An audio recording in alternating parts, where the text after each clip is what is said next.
اللہ رب العالمین وصلی اللہ علی محمد وآلہ الطاہرین ولعنۃ اللہ علی اعدائہم اجمعین۔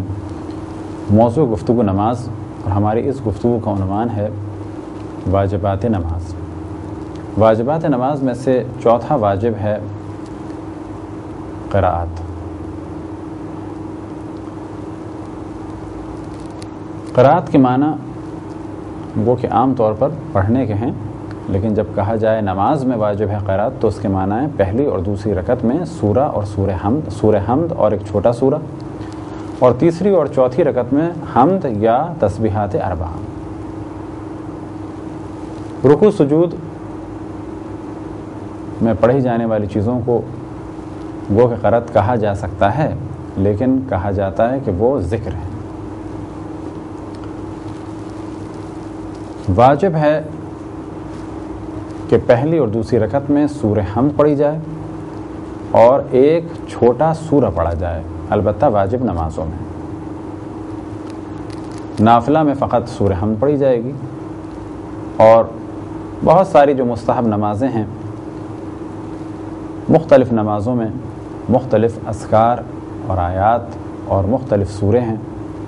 لیکن اس وقت ہماری گفتگو ہے واجب نمازیں۔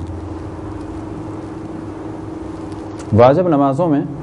خصوصاً واجب یومیہ میں پہلی رکعت میں ایک دفعہ سورہ حمد اور ایک چھوٹا سورہ پڑھنا ہے۔ وہ چھوٹا سورہ سورہ قدر بھی ہو سکتا ہے، سورہ ناس بھی ہو سکتا ہے، اور سورہ توحید بھی ہو سکتا ہے۔ ان کے علاوہ بھی دوسرے سورے ہو سکتے ہیں، لیکن اگر بڑا سورہ پڑھا جائے تو بھی نماز پہ کوئی اثر نہیں پڑتا۔ لیکن اگر کوئی سورہ والضحیٰ پڑھنا چاہے تو ساتھ میں الم نشرح پڑھے، اور اگر سورہ فیل پڑھنا چاہے تو ساتھ میں سورہ قریش پڑھے۔ یہ ایک احتیاط ہے کہ جو اکثر مراجع نے اس جانب توجہ دلائی ہے کہ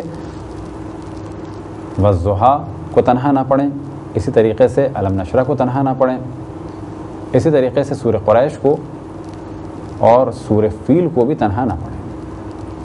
بس جب بھی پڑھیں تو ان دو سوروں کو ملا کر پڑھیں، یعنی دونوں سورے پڑھیں۔ ملا کر پڑھنے سے مراد یہ نہیں ہے کہ بسم اللہ ختم کر دیں، بلکہ والضحیٰ پڑھیں پہلے بسم اللہ کے ساتھ، اور جب وہ ختم ہو جائے تو پھر بسم اللہ کے ساتھ الم نشرح پڑھیں، اور اگر وہ پڑھنا چاہے سورہ قریش تو بسم اللہ کے ساتھ سورہ قریش پڑھیں، اور اس کے بعد بسم اللہ کے بعد سورہ فیل پڑھیں۔ مذہب اہل بیت میں بسم اللہ الرحمن الرحیم سوائے سورہ برات کے ہر سورے کا جز ہے۔ ممکن ہے کوئی سوال کرے کہ کیا قرآن میں اس کو ایک آیت لکھا جائے گا؟ تو کہا جائے گا کہ ہاں، وہ پہلی آیت کا حصہ ہے۔ مثال کے طور پہ بسم اللہ الرحمن الرحیم الحمدللہ رب العالمین، یہ ایک پوری آیت ہے۔ بسم اللہ الرحمن الرحیم انا اعطیناک الکوثر۔ لہذا سورہ حمد کی اگر 7 آیتیں ہیں تو ہم بھی انہیں 7 کہیں گے۔ فرق اتنا ہے کہ الحمدللہ رب العالمین کا جز مانیں گے بسم اللہ الرحمن الرحیم کو۔ عام حالات میں، نارمل حالات میں ضروری ہے کہ سورہ حمد کے بعد ایک سورہ پڑھا جائے، لیکن اگر وقت نہیں ہے، فرض کریں کہ نماز قضا ہونے والی ہے، یا یہ کہ اگر ہم تفصیل سے نماز پڑھیں گے سوروں کے ساتھ تو ہم اسٹیشن پہ نماز پڑھنے میں مصروف ہیں اور ٹرین چلی جائے گی، یا فرض کریں کہ ہم نماز پڑھ رہے تھے، ابھی دوسری رکعت میں ہیں، سفر میں ہیں، اگر ہم سورہ پڑھیں گے تو سامنے جو ہمارا سوٹ کیس رکھا ہے وہ چور لے کے دور نکل جائے گا، ابھی ہم یہ دیکھ رہے ہیں کہ وہ قریب ہی ہے اور سوٹ کیس کو اٹھا رہا ہے۔ تو ایسی صورت میں ہم سورہ چھوڑ کے نماز کو مکمل کریں اپنے سامان کو بچانے کے لیے۔ اور بالکل اسی طرح سے اگر جان کا خطرہ ہو تو نماز کو مختصر کیا جا سکتا ہے، یعنی سورے کے بغیر نماز کو پڑھا جا سکتا ہے، لیکن شرائط کے ساتھ کہ جو آپ کے سامنے بیان ہوئی۔ لیکن عام حالات میں سورہ چھوڑنا جائز نہیں ہے۔ عام حالات میں فقط سورہ چھوڑنا جائز تو کیا بلکہ واجب ہو جائے گا جب نماز قضا ہو رہی۔ اگر کوئی جان بوجھ کے سورہ نہ پڑھے، یعنی عام حالات میں جان بوجھ کے سورہ نہ پڑھے، تو اس کی نماز باطل ہو جائے گی۔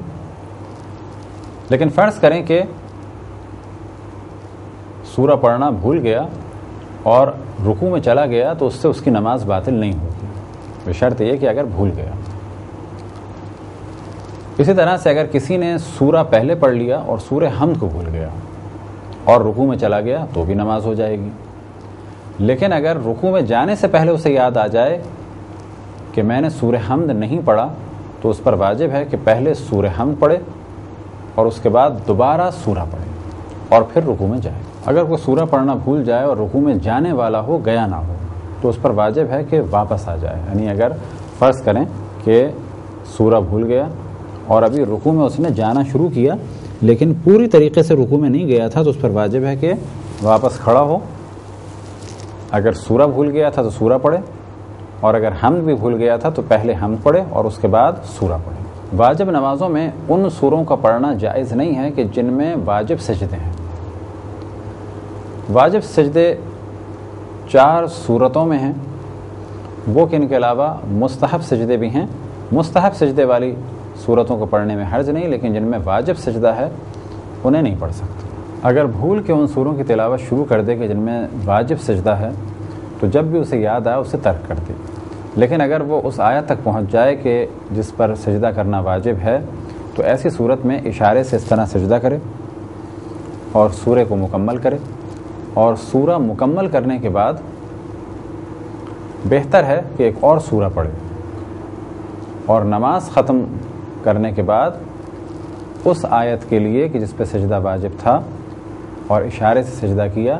ایک سجدہ دوبارہ بجا لائے۔ مستحب نمازوں میں سورہ واجب نہیں ہے، لیکن بعض مستحب نمازیں ایسی ہیں کہ وہ بغیر سورے کے ہو نہیں سکتی، جیسے کہ نماز وحشت۔ بس نماز وحشت اگر کوئی پڑھنا چاہے تو ضروری ہے کہ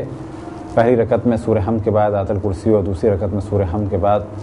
10 دفعہ انا انزلناہ پڑھے،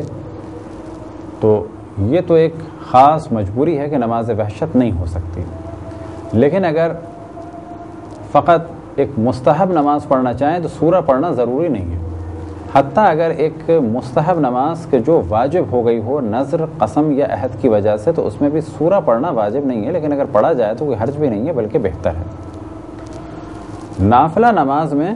سورہ کی ضرورت نہیں ہے، بلکہ نافلہ نماز فقط سورہ حمد ہی کے ذریعے سے ہوگی۔ اگر نماز میں سورہ توحید یا سورہ کافرون شروع کر دی جائے تو پھر جائز نہیں ہے کہ ان سوروں کو ترک کر کے کسی اور سورہ کو شروع کیا جائے۔ لیکن اگر جمعے کے دن بے خیالی میں سورہ جمعہ اور منافقون کے بدلے سورہ توحید یا سورہ کافرون کو شروع کر دیا جائے تو اگر نصف تک نہیں پہنچے ہیں تو پھر پلٹ سکتے ہیں، لیکن اگر نصف تک پہنچ گئے تو پھر انہی سوروں کو آخر تک چلانا ہے۔ جائز نہیں ہے کہ ان سوروں کی تلاوت کو ترک کیا جائے۔ لیکن اگر جمعے کے دن اپنے ارادے اور اختیار سے سورہ توحید اور سورہ قل یا ایھا الکافرون یعنی سورہ کافرون کو پڑھا جائے تو اگر نصف تک نہیں پہنچے تو بھی نہیں پڑھ سکتے، یعنی تو بھی اس کو ترک کر کے سورہ جمعہ اور منافقون کی تلاوت نہیں کر سکتے۔ سورہ توحید اور سورہ کافرون کے بارے میں تو ہم نے عرض کیا کہ اگر نصف تک نہیں پہنچیں تو بھی ان کو ترک نہیں کیا جا سکتا۔ البتہ جمعے کا مسئلہ الگ بیان ہوا، عام حالات میں اگر ہم نے سورہ توحید اور قل یا ایھا اور اگر سورہ کافرون کو شروع کر دیا ہے تو پھر ہم اسے ترک نہیں کر سکتے، لیکن دوسرے سوروں کو ترک کر سکتے ہیں بشرط یہ کہ وہ نصف تک نہ پہنچے ہوں۔ لیکن اگر کوئی اور سورہ نصف یا اس سے زیادہ ہو گیا تو پھر اس کو بھی ترک نہیں کر سکتے، اسی کو مکمل کرنا ہے۔ لیکن فرض کریں کہ ہم نے ایک سورہ شروع کیا اور وہ سورہ ہمیں یاد بھی ہے، لیکن بیچ میں ایک ایسا حادثہ اور واقعہ ہو گیا کہ ہم اسے اب پڑھ نہیں سکتے، کوئی ایسی مجبوری ہے کہ ہمیں نماز مختصر کرنی ہے، تو ایسی صورت میں اس سورے کو اگرچہ وہ نصف سے زیادہ ہو گیا ہو ترک کر سکتے ہیں۔ فرض کریں کہ ہم کسی ریلوے اسٹیشن پہ تھے اور ایک سورہ ہم نے شروع کیا سورہ قدر اور وہ نصف یا اس سے زیادہ ہو گیا، فوراً ہمیں احساس ہوا کہ اگر اسے مکمل کریں گے تو مشکل ہو جائے گی، اور فوراً ہم نے سورہ کوثر کی تلاوت کی اور نماز کو ختم کر دیا، تو یہ عمل جائز ہوگا۔ لیکن اگر عام حالات میں ہم نے سورہ قدر شروع کیا، نصف یا اس سے زیادہ ہو گیا، تو بغیر کسی عذر کے آدھے کے بعد یعنی نصف سے زیادہ ہونے کے بعد ہم اس سورے کو ترک نہیں کر سکتے۔ تو ایک صورت تو یہ ہے کہ اگر مجبوری ہو تو ترک کر سکتے ہیں، اور دوسری صورت یہ کہ ایک سورہ ہمیں یاد تھا، ہم نے پڑھنا اسے شروع کیا اور آدھے سے زیادہ ہم پڑھ چکے ہیں اور اب ہمیں احساس ہوا کہ ہم اسے بھول چکے ہیں یا بار بار غلطیاں ہو رہی ہیں، اور کنفرم نہیں ہے ہمیں کہ یہ ہم صحیح پڑھ رہے ہیں یا نہیں پڑھ رہے، تو ایسی صورت میں بھی آدھے سے زیادہ پڑھنے کے باوجود بھی اس سورے کو ترک کر کے کسی دوسرے سورے کی تلاوت کو اختیار کیا جا سکتا ہے۔ مرد پر واجب ہے کہ فجر اور مغرب اور عشاء کی نماز میں پہلی یا دوسری رکعت میں حمد اور سورے کو بلند آواز سے پڑھیں۔ اب خواتین کیا کریں؟ وہ بلند آواز سے پڑھ سکتی ہیں، تو کہا جائے گا کہ اگر کوئی نامحرم سن رہا ہے تو پھر وہ آہستہ پڑھیں، ورنہ خواتین بھی فجر اور مغرب اور عشاء کی نماز کی پہلی اور دوسری رکعت میں حمد اور سورے کو بلند آواز سے پڑھ سکتی ہیں۔ ظہر اور عصر خواتین اور مرد دونوں پر لازم ہے کہ اس کی پہلی اور دوسری رکعت میں حمد اور سورے کو آہستہ پڑھیں۔ تو اس جانب توجہ رہے کہ جب بھی کہا جاتا ہے کہ فجر اور مغرب اور عشاء کی نماز کو بلند آواز سے پڑھا جاتا ہے تو وہاں پر مراد ہے پہلی اور دوسری رکعت کا حمد اور سورہ، اور جب کہا جاتا ہے کہ ظہر اور عصر کو آہستہ پڑھنا چاہیے تو وہاں پر مراد ہے ظہر اور عصر کی پہلی اور دوسری رکعت کا حمد اور سورہ، کیونکہ تمام نمازوں کی تیسری اور چوتھی رکعت یعنی مغرب کی تیسری اور ظہر عصر اور عشاء کی تیسری بھی اور چوتھی رکعت بھی آہستہ پڑھنا ضروری ہے، مرد پر بھی اور خواتین پر بھی۔ اسی طریقے سے چوتھی رکعت کو بھی مرد پر بھی لازم ہے کہ آہستہ پڑھے اور خواتین پر بھی لازم ہے آہستہ پڑھے۔ بس جب بھی گفتگو ہو بلند آواز سے نماز پڑھنے کی اور آہستہ نماز پڑھنے کی تو وہاں پر مراد ہے پہلی اور دوسری رکعت کا حمد اور سورہ۔ اگر کوئی جان بوجھ کے ظہر عصر کی نماز میں حمد اور سورے کو بلند آواز سے پڑھے تو نماز باطل ہو جائے گی، اور جان بوجھ کے فجر اور مغرب اور عشاء میں پہلی اور دوسری رکعت میں حمد اور سورے کو جان بوجھ کر آہستہ پڑھے تو اس کی نماز باطل ہو جائے گی۔ لیکن فرض یہ کرے کہ ظہر عصر میں اس نے بلند آواز سے پڑھا اور کسی ایک جگہ جا کے اسے یاد آیا کہ یہ نماز مجھے آہستہ پڑھنی تھی، فرض کریں کہ آدھے سے زیادہ سورہ حمد ہو چکی ہے، تو کیا اس کو دوبارہ پڑھنی ہے؟ تو جواب یہ ہے کہ دوبارہ نہیں پڑھنی ہے، جیسے ہی اسے یاد آیا اب خاموش ہو جائے۔ اسی طریقے سے اگر فجر اور مغرب اور عشاء کی نماز کو جسے بلند پڑھنا تھا آہستہ پڑھنا شروع کر دیا اور بیچ میں یاد آیا کہ یہ تو مجھے بلند آواز سے پڑھنی تھی، تو جتنی آہستہ پڑھی ہے وہ کافی ہے، جب یاد آ گیا تو اب بلند آواز سے پڑھنا شروع کر دیں۔ بلند آواز اور آہستہ آواز کے بارے میں بھی جانب توجہ دلائیں کہ جب کہا جاتا ہے بلند آواز سے پڑھا جائے تو یعنی نارمل آواز ہو کہ جو انسان خود بھی سن سکے اور قریب اگر کوئی ہے تو وہ بھی سن سکے۔ مراد یہ نہیں ہے کہ جس طرح سے اذان دیتے ہیں، جس طرح سے انسان چیختا ہے اس طریقے سے پڑھے، کیونکہ اگر نماز کے دوران بہت زیادہ آواز کو بلند کرے تو اس کی نماز باطل ہو جائے گی۔ اسی طریقے سے جب کہا جاتا ہے کہ ظہر اور عصر کی نماز کو آہستہ پڑھنا ہے تو وہاں بھی قطعاً یہ مراد نہیں کہ جیسے بعض لوگ دل ہی دل میں نماز پڑھتے ہیں، وہ طریقہ بالکل صحیح نہیں ہے، بلکہ ہونٹوں میں حرکت اور جنبش ہونی چاہیے، زبان میں حرکت اور جنبش ہونی چاہیے، اور مختصر سی بہت ہی آہستہ سے آواز بھی نکلنی چاہیے۔ اب یہ آواز اگر شور نہ ہو رہا ہو تو انسان خود سن سکے، بس ممکن ہے کسی کمرے میں بہت زیادہ سکوت کا عالم ہو، بہت زیادہ سناٹا ہو، تو دوسرا فرد بھی ہماری ظہر عصر کی نماز کی پہلی اور دوسری رکعت کے حمد اور سورے کو سن سکتا ہے، تو کہا جائے گا کوئی حرج نہیں ہے، بس ہمیں بہت آہستہ پڑھنا ہے۔ اور ساتھ میں ایک مثال ہم عام طور پہ دیتے ہیں کہ جب کہا جاتا ہے کہ ٹی وی یا ریڈیو کی آواز کو بالکل کم کر دو، تو اس سے مراد بند کر دو نہیں ہوتی بلکہ کم کر دو۔ اسی طریقے سے ظہر عصر میں بالکل ہی آہستگی سے پہلی اور دوسری رکعت میں سورے اور چھوٹے سورہ حمد اور سورے کو پڑھنا ہے، نہ یہ کہ بالکل آواز کو ختم کر دیا جائے اور دل ہی دل میں پڑھا جائے۔ واجب ہے ہر بالغ پر کہ وہ اپنی نماز کو صحیح کرے اور صحیح طریقے سے نماز پڑھے، لیکن اگر کوئی اپنی نماز صحیح نہ کر سکتا ہو تو پہلی فرصت میں تو اس پر لازم ہے کہ نماز کو صحیح کرے، لیکن اگر صحیح نہ کر سکتا ہو تو کیا کرے؟ وہ جا کر جماعت کے ساتھ نماز پڑھے، تاکہ وہ سورے یا وہ اذکار کہ جو وہ نہیں پڑھ سکتا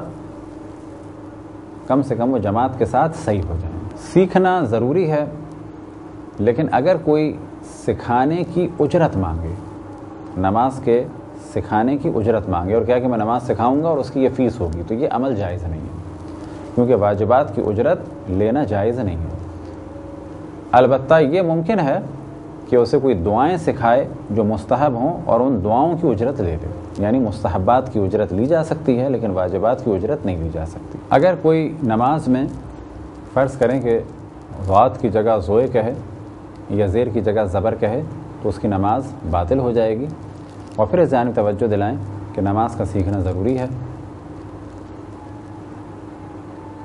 اور جتنا ممکن ہو ایک دوسرے کی نماز کو صحیح کرائیں اور جتنا ممکن ہو سیکھیں۔ سب سے پہلی چیز اس کے بارے میں عملی اعتبار سے جس کے بارے میں سوال ہوگا وہ ہے نماز۔ اگر کسی نے نماز سیکھی ہو، یعنی توجہ دی تھی نماز پہ،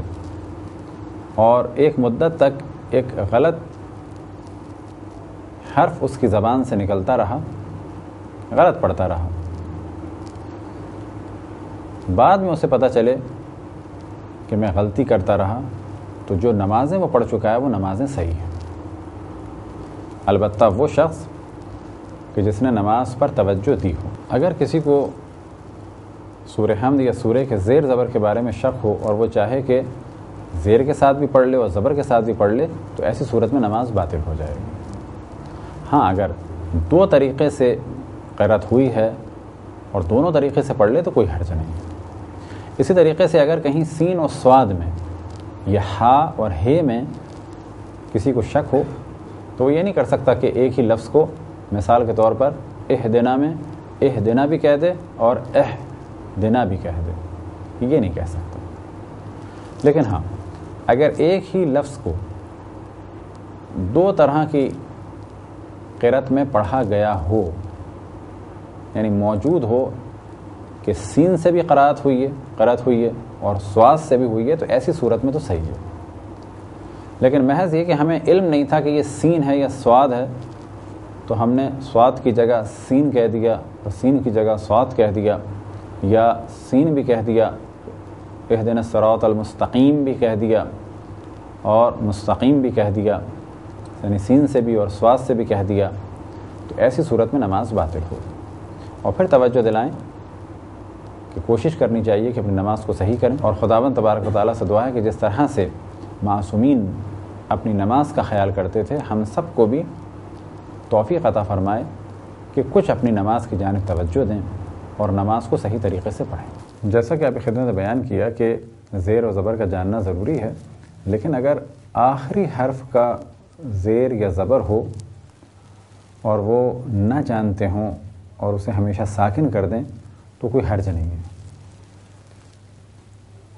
یعنی یہ ضروری نہیں ہے کہ آپ جانتے ہوں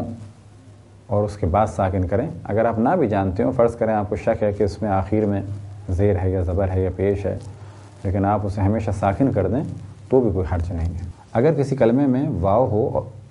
اور واو سے پہلے پیش ہو اور واو کے بعد حمزہ ہو، جیسے سو، تو بہتر ہے کہ یہاں واو کو کھینچا جائے، یعنی مد دی جائے۔ لیکن بعض مراجع فرماتے ہیں کہ ضروری ہے کہ مد دی جائے۔ اسی طریقے سے اگر کہیں پر الف ہو اور الف سے پہلے زبر ہو اور الف کے بعد حمزہ ہو، جیسے جاء، تو یہاں بھی بہتر ہے کہ کھینچا جائے، لیکن بعض مراجع فرماتے ہیں کہ واجب ہے کھینچا جائے۔ اسی طریقے سے اگر کہیں یا ہو، یعنی یہ ہو اور یہ سے پہلے زیر ہو، یعنی کسرہ، اور یہ کے بعد حمزہ ہو، جیسے جیء، تو یہاں پر بہتر ہے کہ یا کو کھینچا جائے، لیکن پھر ہم عرض کریں کہ بعض مراجع فرماتے ہیں کہ واجب ہے۔ لیکن احتیاط یہ ہے کہ اسے کھینچا جائے۔ کھینچنے کی کیا مقدار ہے؟ ضروری نہیں ہے کہ جس طرح سے مقابلہ حسن قرأت میں کھینچا جاتا ہے آپ اس طرح سے کھینچیں، بلکہ کہا جائے کہ آپ نے کھینچا ہے، جیسے کہ جاء، بلکہ بہتر کیا ہوگا کہا جائے جاء، یعنی اذا جاء، بس بہتر ہے کہا جائے اذا جاء۔ اور اب اس جانب بھی توجہ دلاتے چلیں کہ کچھ حضرات ہمارے ہیں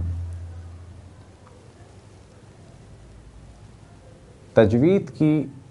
تعلیم حاصل کرنے کے بعد یہ تصور کرتے ہیں کہ جتنے بھی قواعد تجوید میں ہیں ان سب کا تعلق نماز سے یا دعاؤں سے ہے۔ یہ قطعاً غلط نظریہ ہے۔ بس یہاں پر گفتگو کو تقسیم کرنا چاہیے کہ کچھ قواعد ہیں واجب قرأت کے اور کچھ قواعد ہیں مقابلہ حسن قرأت کے۔ مثال کے طور پہ جیسے بڑے بڑے قاری جیسے شہریار پرہیزگار، اسی طرح سے عبد الباسط، اور یہ بڑے بڑے قاری تلاوت کرتے ہیں تو وہ ایک الگ علم ہے اور اس کا تعلق ہے علم تجوید سے.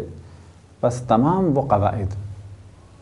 اور تمام وہ صفات کے جو علم تجوید میں بیان کی جاتی ہیں ان کا بجا لانا یہاں پر ضروری نہیں ہے، بلکہ اکثر مراجع فرماتے ہیں کہ وہ قواعد کے جو علم تجوید میں ہیں اس کی واجب نماز میں کوئی ضرورت نہیں ہے. فقط جو احتیاط ہے وہ یہاں پر مد میں ہے. اسی طریقے سے اگر الف کے بعد کوئی ساکن حرف ہو اور الف سے پہلے مد ہو، جیسے ولا الضالین، تو یہاں پر خوئی فرماتے ہیں اور بعض مراجع فرماتے ہیں کہ لازم ہے، اور بعض مراجع فرماتے ہیں کہ بہتر ہے کہ ولا الضالین یعنی الف کو کھینچا جائے. لیکن یہ کھینچنا ایسا نہیں ہے کہ جس طرح سے مقابلہ حسن قرت میں کھینچا جاتا ہے. فقط یہ کہا جائے کہ تھوڑا سا کھینچا ہے. کیوں کھینچا ہے؟ کیونکہ پہلے زبر ہے، پھر الف ہے اور بعد میں ایک ساکن حرف ہے، تو یہاں پر بھی کھینچا جائے. اسی طریقے سے ایک اور مسئلہ پیش آتا ہے جسے کہا جاتا ہے وقف بالحرکت اور وصل بالسکون. فرض کریں کہ آپ سورہ حمد کی تلاوت کر رہے ہیں اور آپ کو جلدی ہے اور ملا کے پڑھنا چاہتے ہیں، تو اگر الگ الگ تلاوت کریں گے تو اس طرح سے پڑھا جائے گا بسم اللہ الرحمن الرحیم الحمد للہ رب العالمین. لیکن اگر ملا کے پڑھنا چاہیں تو کہا جائے گا الحمد للہ رب العالمین الرحمن الرحیم. اس مثال کو مد نظر رکھتے ہوئے اب اسی کے بارے میں گفتگو کی جائے. فرض کریں کہ آپ ساکن کرنا چاہتے ہیں تو آپ کو کہنا چاہیے الحمد للہ رب العالمین. لیکن اگر آپ کہیں گے الحمد للہ رب العالمین تو کہا جائے گا یہ آپ نے غلطی کی. تو بعض مراجع فرماتے ہیں کہ یہ کام بھی نہ کیا جائے، خصوصاً آیا ہوئی، لیکن امام خمینی اور بعض دیگر مراجع فرماتے ہیں کہ اس کی بھی کوئی ایسی حیثیت نہیں ہے کہ نماز باطل ہو. اسی طرح سے اگر ملانا ہو تو کس طرح سے ملایا جاتا ہے؟ الحمد للہ رب العالمین الرحمن الرحیم، یعنی وصل کیا جاتا ہے حرکت کے ذریعے سے. بس اگر کوئی وصل حرکت کے ذریعے سے نہ کرے بلکہ کہے الحمد للہ رب العالمین الرحمن الرحیم تو کہا جائے گا کہ یہ قواعد کے مطابق صحیح نہیں ہے. بس اگر ساکن کرنا ہو تو اس طرح سے ساکن کریں الحمد للہ رب العالمین، اور اگر وصل کرنا ہو تو اس طرح سے وصل کریں الحمد للہ رب العالمین الرحمن الرحیم مالک یوم الدین ایاک نعبد و ایاک نستعین اہدنا الصراط المستقیم. بعض دفعہ سوال ہوتا ہے عوام میں، اور یہ ایک جوہلا کے درمیان بڑی گرم بحث ہوئی تھی ایک زمانے میں، کہ اللہم صلی علی محمد و آل محمد صحیح ہے یا اللہم صلی علی محمد و آل محمد صحیح ہے. تو ہم ہمیشہ جواب دیتے تھے کہ دونوں صحیح اور دونوں غلط ہیں. اگر آپ کو ملا کے پڑھنا ہو یعنی وصل کر کے تو پھر اس طرح سے پڑھنا ہے اللہم صلی علی محمد و آل محمد، اور اگر وقف کے ساتھ پڑھنا ہو تو پھر اس طرح سے پڑھنا ہے اللہم صلی علی محمد و آل محمد. بس آپ ملائیں لیکن بغیر حرکت کے، مثال کے طور پہ اللہم صلی علی محمد و آل محمد، تو کہا جائے گا یہ قواعد تجوید کے مطابق صحیح نہیں ہے. اور الگ کریں یعنی وصل دیں یعنی فاصلہ کریں اور حرکت کے ساتھ اللہم صلی علی محمد دوں اور پھر کہیں وہ آل محمد، تو کہا جائے گا یہ بھی قواعد کے حساب سے صحیح نہیں ہے. بس دونوں صحیح ہیں اپنی جگہ اور دونوں غلط ہیں اپنی جگہ. بس اس جانب ہم دوبارہ توجہ دلائیں کہ اگر آپ میں سے کوئی مختصر سے علوم تجوید کو سیکھ لے تو اس کے بعد اس پریشانی میں مبتلا نہ ہو جائیں کہ تمام وہ قواعد جو آپ نے سیکھے ہیں اس کا امپلیمنٹیشن آپ کو نماز میں کرنا ہے. کچھ عرصے پہلے ایک والدہ کا فون آیا ہمارے پاس اور انہوں نے یہی کہا کہ میری بچی نے کچھ قواعد سیکھ لیے ہیں تجوید کے، یعنی تجوید کے بارے میں کچھ سیکھ لیا ہے اور اب وہ نماز پڑھتی ہے 1.5 گھنٹے کی. اور انہوں نے کہا کہ آپ ہمیں بتائیں، آپ بچی سے بات کریں، انہیں سمجھائیں. پھر میں نے اسے سمجھایا کہ یہ اصل میں ایک جہالت ہے کہ آپ کو آپ کے استاد نے یہ نہیں بتایا کہ وہ قواعد کے جن کا تعلق علم تجوید اور مقابلہ حسن قرت سے ہے وہ الگ ہیں، اور وہ قواعد اور وہ امور کے جن کی جانب توجہ دینا ضروری ہے واجب قرت میں نماز کے لیے وہ الگ ہیں. یہی وجہ ہے کہ بعض لوگوں نے مختصر تجوید کے قواعد سیکھے اور اس کے بعد بعض بڑے علماء کے بارے میں حتیٰ مراجع کے بارے میں انہوں نے کہا کہ ان کی نماز غلط ہے۔ وجہ کیا تھی؟ وجہ یہ تھی کہ ان کو یہ نہیں معلوم تھا کہ یہ قواعد